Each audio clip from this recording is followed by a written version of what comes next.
आइए स्टूडेंट्स एक और क्वेश्चन करते हैं। देखो क्वेश्चन बड़ा इंटरेस्टिंग है।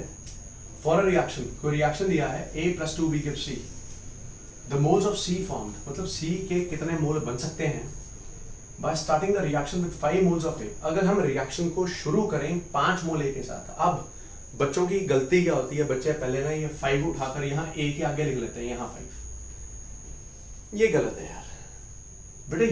ये this is called stoichiometry, balanced chemical equation. Balanced chemical equation को कहते हैं स्टोइक्योमेट्री। जो कैलकुलेशंस बैलेंस्ड केमिकल इक्वेशन पे बेस्ड होती हैं उसको स्टोइक्योमेट्री कहते हैं। स्टोइक्योमेट्री। तो मैं आपको भी ये समझाने की, बताने की कोशिश कर रहा हूं कि ये बैलेंस्ड केमिकल इक्वेशन है।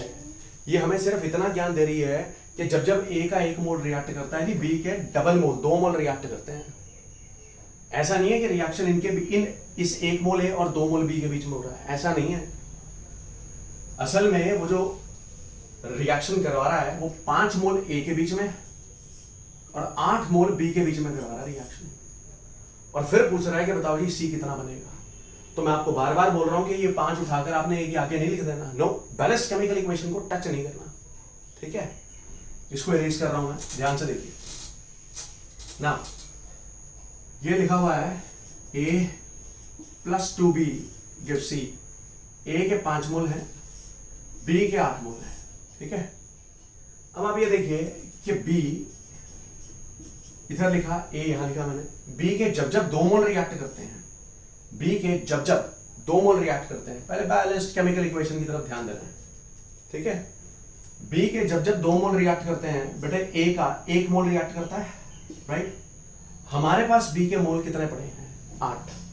अगर 8 मोल B के रिएक्ट करेंगे तो A के कितने मोल रिएक्ट करेंगे? 1/2 × 8, यानी कि 4 मोल, 4 मोल्स।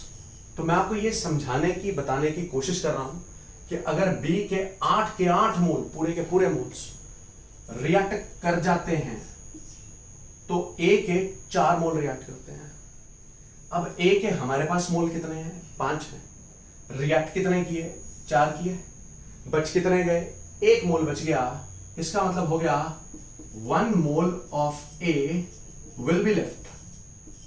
मतलब रिएक्शन के अंत में हमारे पास A का 1 मोल बच जाएगा, सिर्फ 1 मोल। B नष्ट हो जाएगा, B पहले खत्म हो जाएगा। तो A कैसा रिएजेंट है? A है एक्सेस रिएजेंट। एक्सेस रिएजेंट का मतलब हो गया कि जो अभी भी पड़ा हुआ है। B क्या है बेटे? B है लिमिटिंग रिएजेंट। लिमिटिंग रिएजेंट क्या हुआ? जो पहले नष्ट हो गया, वो रिएक्टेंट जो पहले नष्ट हो गया, ये लिमिटिंग रिएजेंट है। अब सवाल उससे ये पूछा था कि C के बताइए मैक्सिमम मोल्स कितने बन सकते हैं इस रिएक्शन से, C के कितने मोल्स बनेंगे। इसको इरेज कर रहा हूं मैं। देखिए C तब तक बनता रहेगा जब तक ये पड़ा था, लिमिटिंग रिएजेंट। जैसे ये कंज्यूम हो गया बेटे, प्रोडक्ट की प्रोडक्शन बंद हो जाएगी। इसका मतलब ये कितना बनेगा प्रोडक्ट, वो किसके हाथ में है? वो लिमिटिंग रिएजेंट के हाथ में है। तो यहां मैंने लिखा लिमिटिंग रिएजेंट B और यहां मैंने लिखा C, प्रोडक्ट C। अब जब जब ये 2 मोल रिएक्ट करता है, बैलेंस्ड केमिकल इक्वेशन देखिए, जब जब ये 2 मोल रिएक्ट करता है, B 2 मोल रिएक्ट करता है बेटा, C 1 मोल बनता है। हमारे पास B कितना पड़ा था? 8 मोल। अगर ये 8 मोल रिएक्ट करेगा तो बेटे मैक्सिमम C कितना बन पाएगा? 4 मोल बन पाएगा। सो इस क्वेश्चन का आंसर होना चाहिए कि C की जो फॉर्मेशन आएगी बेटे दैट विल बी 4 मोल्स। सो बात यहां खत्म कि A जो है वो एक्सेस रिएजेंट है, B जो है वो लिमिटिंग रिएजेंट है। C मैक्सिमम कितना बन पाएगा? C मैक्सिमम 4 मोल बन पाएगा। ये कितना बन पाया वो किसके हाथ में है? वो लिमिटिंग रिएजेंट के हाथ में है। तो मैंने लिमिटिंग रिएजेंट को और प्रोडक्ट को बाद में रिलेट किया। इक्वेशन देखिए कि जब जब ये 2 मोल रिएक्ट करता है, ये 1 करता है।